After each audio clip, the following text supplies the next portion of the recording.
ไม่มืดใช่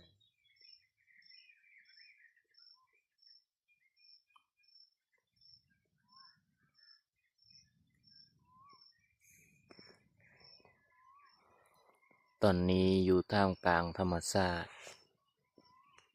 เราก็จะได้ยินเสียงธรรมชาติมวลสื่ออารามตาบอกว่าจะเป็นเสียงไก่ห้องไก่ขันเสียงนกแล้วก็หลายๆอย่างที่บ่งบอกถึงความอุดมสมบูรณ์ของธรรมชาติตอนนี้พวกเรากำลังตื่นนอนเนาะได้ก่อกองไฟแล้วพิง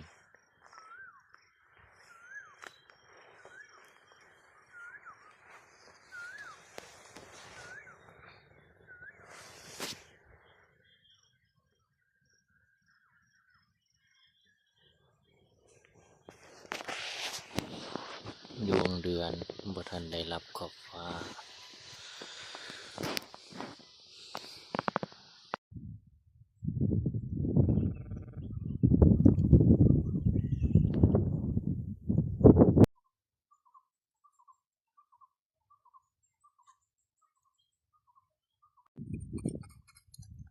ป่าถึงหม่อง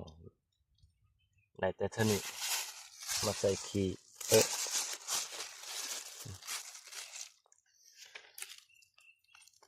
เจ้า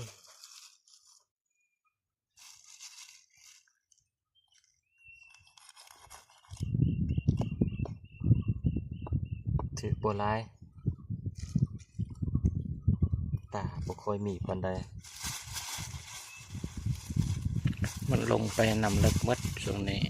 ทำมันลดลูกปลานิลปลานิลแท้